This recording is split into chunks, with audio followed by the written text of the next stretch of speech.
What are the social institutions that I'm talking about? We operate society on structures that were primarily born in the Industrial Revolution.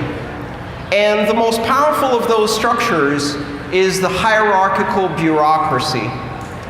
And the hierarchical bureaucracy is this idea that if you want to coordinate large numbers of people at scale across a city, across an area, across a state, across a nation, or even across a federal nation system like the European Union or the United States, the only way to do that at scale is to have a hierarchy, a triangle, a pyramid shape, where you have layers and layers of oversight and decision-making, usually concentrating to someone on the top.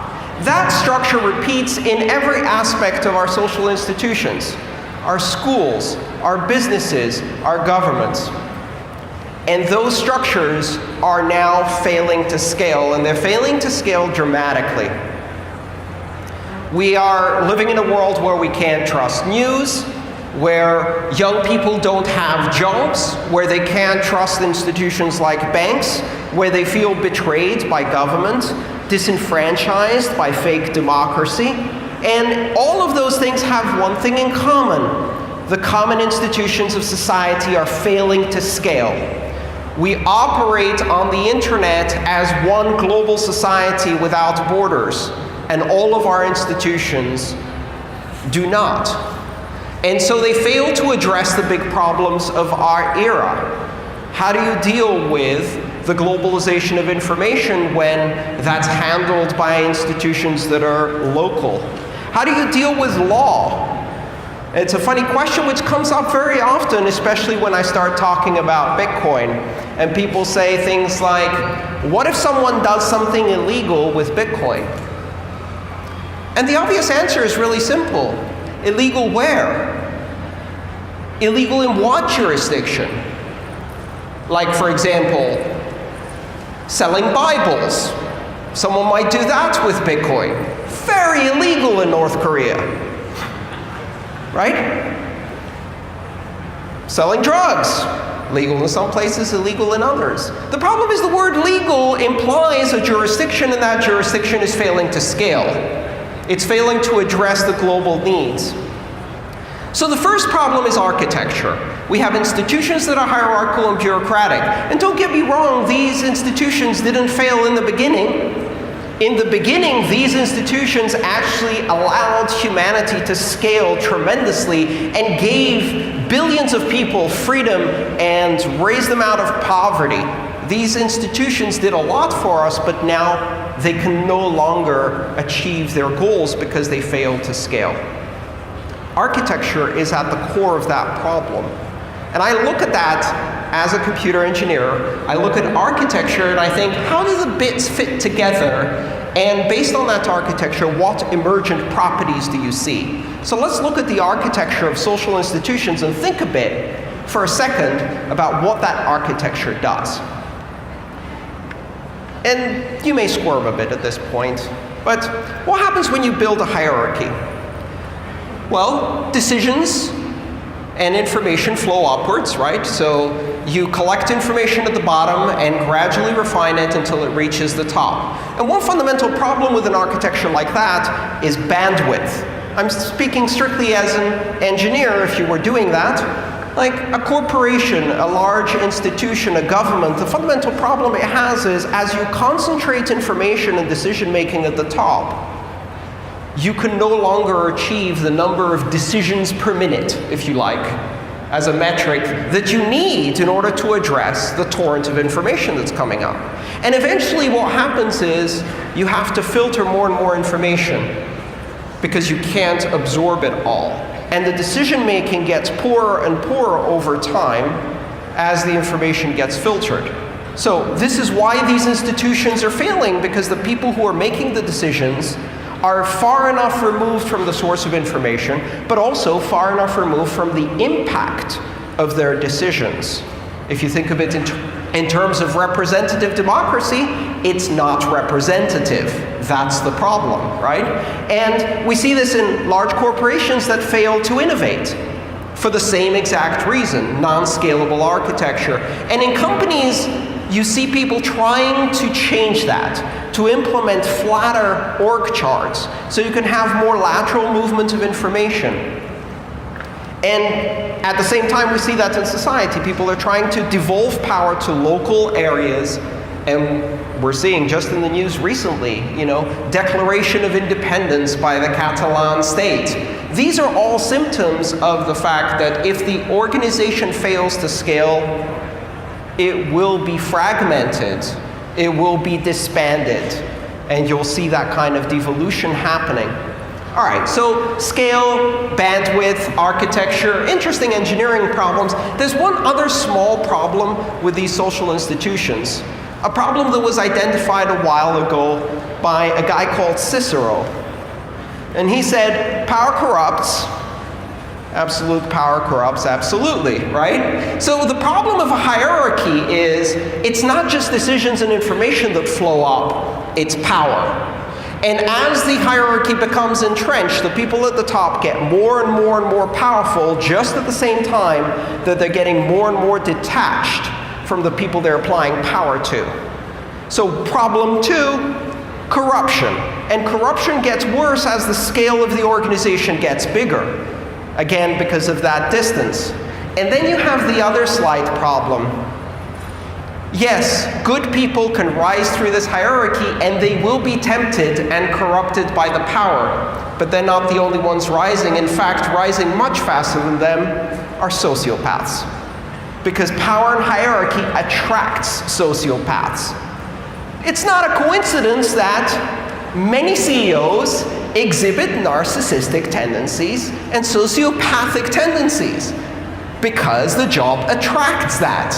I'm sure the CEOs in this room are a complete exception to that. But you see this in government, you see this in municipalities, you see this in even small business, right? Nothing bigger than a tyrant who has a tiny bit of power over other people and relishes that power. Hierarchies are failing to scale to meet our needs. They're failing to absorb information. They're failing to process decisions fast enough. And worst of all, eventually, they turn bad. They become corrupted. And at that point, the decision-making is only to further one goal, and that is power itself. Power becomes the ends, not the means. And we see this again in institutions. The bigger they get, the more you see that problem. See what's happening in the European community right now, the European Union. I'm Greek. I have a bit of a problem with what happened recently, right? And that's exactly the kind of situation where you have a superstate that is now making decisions that are quite happy to toss 2 or 3 countries to the side in order to protect the banks of some European countries. So, our institutions are failing to scale. What does this have to do with Bitcoin or blockchain? What does this have to do with any of these technologies? Okay, so let me pause for a second and ask, who in this audience has done a transaction with Bitcoin or another cryptocurrency, has experienced this technology?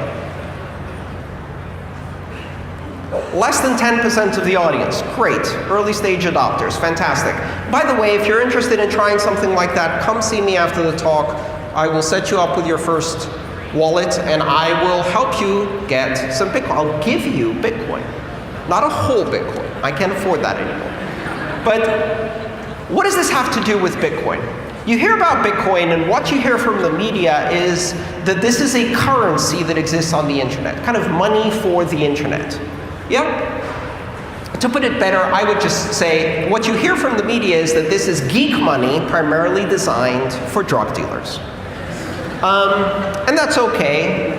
The internet was primarily designed for pornographers. We all enjoy it anyway. So that media narrative only plays out for as long as you are not familiar with the technology. Eventually you start meeting dentists and taxi drivers and hairdressers who use Bitcoin, and you're like, not a drug dealer, not a drug dealer, not a drug dealer. By the 3rd time, you're like, huh, that narrative isn't congruent with what I heard. The other thing you'll hear is that the really important thing isn't Bitcoin, it's blockchain, which is the technology behind Bitcoin, which is a nice attempt at whitewashing the whole thing so that the banks can play nice with it, embrace, extend, adopt, and extinguish before it gets too powerful to stop. Blockchain isn't the technology behind Bitcoin. It's one of the technologies. It's actually the database, the artifact, the ledger that is produced. But here's the really interesting thing. How is it produced? And the way it is produced in Bitcoin and the 1,000 other cryptocurrencies and blockchains that use a similar recipe is on a completely flat, peer-to-peer, non-hierarchical network where nobody knows anybody else, where nobody trusts anybody else. We are able to engineer the emergence of an artifact, a ledger, that records transactions that everyone can trust, that no one has the power to change, to modify after the fact, and that removes trust from the person to a mathematical construct that is neutral. That process is called consensus. It is the fundamental invention behind Bitcoin and all of the other digital currencies, is a way to achieve trust at massive scale on a completely flat network that allows us to achieve such a level of trust that then we can conduct transactions worth billions of dollars without even knowing who the other party is. And behind that is this idea that we can do something unique. We can start using networks as a model for governance that scales for our new exponential innovation world. Here's the problem with networks. We can scale information. We can scale communication. But until 2009, we had no idea how to scale trust and decision-making. The really big invention that Bitcoin brings to the table is a way to scale trust globally, just like you scale information. And once you crack that, you suddenly notice currency is the obvious app, right? Payments is the obvious app. And the reason it's the obvious app is because if you can engineer scale and trust at the same time, then by implementing that as a currency and payment system, you now have something that has never existed before. A completely open network where people can transact value across the world that is open to anyone for participation, cannot be censored by anyone, cannot be controlled by anyone, cannot be stopped by anyone. And that model is radically different than what we've had until now. What else can we do with it? And suddenly, all of the ideas start bursting out. You have a structure that allows you to scale trust. You can use it for voting. You can use it to build massively decentralized corporations that have tens of thousands of directors participating in decision-making. You can have a company with 1 billion shareholders, none of whom are named or known, or a company with 1 million directors, none of whom are named and known. You can have governance of fundamental properties like the internet without having to trust anyone who's participating, because you have a structure that is neutral and mathematical that you can trust instead. What's really exciting, what's really interesting about this new technology is not that someone can use it to buy drugs. It's not that it's going to make banking more efficient. It's that it gives us, for the very first time, just when we need it the most, the possibility to create global governance and global decision-making networks. And how does it do that?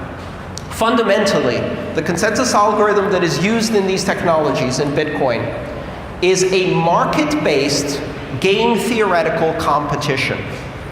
Anybody can participate, but they have to commit energy or funds or something else, And they have to commit that as a guarantee that they're going to play fair and play by the rules. And if they do play fair and play by the rules, they get rewarded, which is why the asset that's part of it is important. And if they don't play by the rules, the entire network that is checking the rules, everyone who's on the network, rejects their contribution. And all of the funds that they have staked, or the energy that they have staked, is lost. So it's a game. It's a game in which you have to put money where your mouth is to participate, but you don't get to choose the rules. The rules are set by the network, and you have to follow all the rules. Think of it as a mathematical constitution, the consensus rules that run. And how do you change that? Through overwhelming consensus. If you want to change the rules in one of these networks, you need 95% agreement. That's really hard to reach. It also means that it's really hard to take over the network. So, we take two of the 20th century's most incredible systems of governance, networks, and market forces, and we bring them together in a network that is flat, global, and open, where you don't have to vet participants to see if you trust them a priori. You can give them access and trust the network will keep them in check. This now gives us a glimpse of what we could do in the future. Governance has changed dramatically. Now, any kook comes along and suggests, hey, let's implement a new form of government which will obsolete all existing forms of government and corporations and associations and all other social institutions. And by the way, it's not subject to any one specific jurisdiction other than the laws of mathematics, is in for a tough reception. When I have these conversations with regulators, the interesting thing is that they think I'm challenging or questioning their authority to regulate these systems. I acknowledge and accept their full authority to regulate these systems. I question their ability, their means, their levers to affect change in these systems. All the authority in the world, none of the influence, none of the power. No levers to pull, nothing to shut down. What do you ban? Let's ban prime numbers. Been tried before. There is a specific prime number that you cannot possess in the United States, at least, I think also in Canada, because that prime number unlocks DVDs. They managed to ban a number. Good luck with that. From a regulatory perspective, that's a dead end. So now we're going to have a very tough conversation. And that tough conversation is going to require people to become accustomed to facing reality.